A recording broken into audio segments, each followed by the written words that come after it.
الله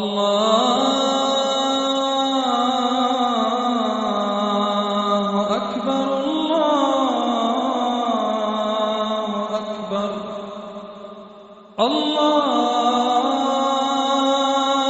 أكبر الله أكبر. الحمد لله وحده والصلاة والسلام على من لا نبي بعده أما بعد فأعوذ بالله من الشيطان الرجيم بسم الله الرحمن الرحيم الله نور السماوات والأرض مثل نوره كمشكاة فيها مصباح المصباح في زجاجة الزجاجة كأنها كوكب دري يوقد من شجرة مباركة زيتونة لا شرقية ولا غربية يكاد زيتها يضيء ولو لم تمسسه نار نور على نور صدق اللہ مولانا العظیم. معزز سامعین و ناظرین، اس سے قبل اللہ تبارک و تعالیٰ نے سورہ نور کے اندر 10 احکام اور آداب بیان فرمائے. اب یہاں سے عقیدہ، ایمان اور نور حق کا بیان ہے، جس کے ذریعے سے اللہ تبارک و تعالی مخلوق کو ہدایت دیتا ہے. بات واضح کرنے کے لیے اللہ تبارک و تعالی یہاں 3 مثالیں بیان فرماتے ہیں، اور یہ قرآن کا ایک خاص انداز ہے کہ وہ معنی کی وضاحت کے لیے حصی مثالیں پیش کرتا ہے. ان میں سے پہلی مثال اہل ایمان اور اہل یقین کے لیے ہے، اور دوسری اور تیسری مثال اہل باطل کے لیے ہے. پہلی مثال میں مومن کے دل میں جو نور ہوتا ہے اسے اس چراغ کے نور کے ساتھ تشبیہ دی گئی ہے جو صاف شفاف شیشے سے بنی ہوئی کسی قندیل میں ہو، اور اس قندیل کو کسی طاقچے میں رکھ دیا جائے تاکہ اس کا نور معین جہت ہی میں رہے جہاں اس کی ضرورت ہے. اس چراغ میں جلانے کے لیے جو تیل استعمال ہوا ہے، فرمایا کہ وہ تیل زیتون کے بابرکت اور مخصوص درخت سے حاصل شدہ ہے. اس تیل میں ایسی چمک ہے کہ بغیر آگ دکھائے ہی چمکتا دکھائی دیتا ہے. فرمایا یہی حال مومن کے دل کا ہے کہ وہ حصول علم سے قبل ہی ہدایت پر عمل پیرا ہوتا ہے، اور پھر جب علم آ جائے تو نور علی نور کی صورت ہو جاتی ہے. یحییٰ بن سلام رحمۃ اللہ تعالی علیہ کا قول ہے کہ مومن کا دل حق کو بیان کیے جانے سے پہلے ہی حق کو پہچان رہا ہوتا ہے، کیونکہ اس کا دل پہلے ہی سے حق کے موافق ہوتا ہے. اس کے بعد پھر اہل باطل کے لیے 2 مثالیں بیان فرمائی گئی ہیں. ان میں سے پہلی مثال ان کے اعمال کی ہے جنہیں وہ اچھا سمجھتے تھے.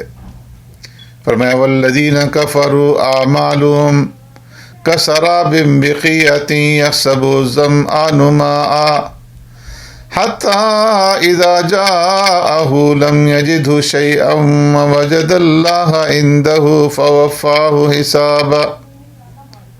فرمایا کہ ان کی اعمال کی مثال سراب جیسی ہے. جیسے پیاسا شخص دور سے سراب کو پانی سمجھ بیٹھتا ہے، لیکن جب قریب آتا ہے تو وہاں پانی کا نام و نشان بھی نہیں ہوتا. تو یہی حال کافر کا ہے کہ وہ اپنے اعمال کو نافع سمجھتا ہے، لیکن جب موت کے بعد اللہ کے سامنے پیش ہوگا تو وہاں کچھ بھی نہیں ہوگا، اس کے اعمال غبار بن کر کے اڑ چکے ہوں گے۔ دوسری مثال اللہ تبارک و تعالی نے یوں بیان فرمائی، او کظلمات فی بحر اللجی یغشاہ موج من فوقه سحاب ظلمات بعضها فوق بعض اذا اخرج يده لم يكد يراها۔ فرمایا کہ ان کے عقائد کی مثال ایسی ہے کہ سمندر کی تہ بتہ تاریکیوں کے ساتھ جو مشابہ ہے، جہاں انسان کو اور تو اور اپنا ہاتھ تک دکھائی نہیں دیتا۔ یہی حال کافر کا ہے کہ جو کفر اور ضلالت کی تاریکیوں میں سرگرداں رہتا ہے۔ اہل حق اور اہل باطل کی مثالیں بیان کرنے کے بعد پھر اللہ تبارک و تعالی نے عالم بالا اور عالم اسفل میں رات اور دن کے ہیر پھیر اور بارش برسانے اور زمین اور آسمان کی تخلیق اور پیدائش، پرندوں کی اڑان اور مختلف قسم کے چوپاؤں کو پیدا کرنے کی صورت میں اللہ رب العزت کے وجود اور اس کی وحدانیت اور اس کی توحید کے جو دلائل ہیں ان کی طرف انسانوں کو متوجہ فرمایا ہے۔ دلائل توحید کے بعد منافقین اور مومنین دو گروہوں کا تقابلی جائزہ پیش کیا گیا ہے۔ منافق ایمان اور اطاعت کے جھوٹے دعوے کرتے ہیں، لیکن جب عملی زندگی میں کوئی ایسا مرحلہ پیش آتا ہے جہاں اللہ اور اس کے رسول کی بات ماننے میں ان کا ذاتی نقصان ہوتا ہے تو فرمایا کہ وہ اس سے اعراض کرتے ہیں، جبکہ مومن ہر حال میں اللہ اور اس کے رسول کی اطاعت کے اوپر جو ہے وہ آمادہ رہتے ہیں۔ پھر اس کے بعد اللہ تبارک و تعالی نے فرمایا کہ کامیابی کی بنیاد جو ہے وہ 4 چیزوں کے اندر ہے۔ من یطع اللہ ورسولہ ویخش اللہ ویتقی فاولئک هم الفائزون۔ اگر کوئی شخص 4 باتوں کا اہتمام کرے تو وہ کامیاب ہو جائے گا، اور وہ 4 باتیں یہ ہیں کہ اللہ رب العزت کی اطاعت کرے اور اللہ کے رسول کی۔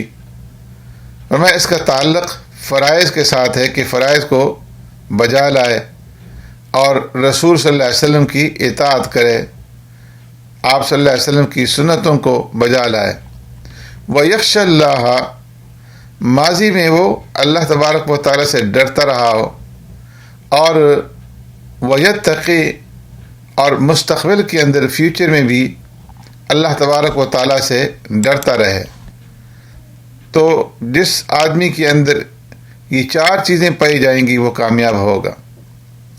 پھر سچے مومنوں کے ساتھ اللہ تبارک و تعالیٰ نے وعدہ فرمایا ہے، وعد اللہ الذین آمنوا منکم وعملوا الصالحات لیستخلفنہم فی الارض کما استخلف الذین من قبلہم، کہ اللہ تبارک و تعالیٰ انہیں زمین کے اندر خلافت عطا فرمائیں گے۔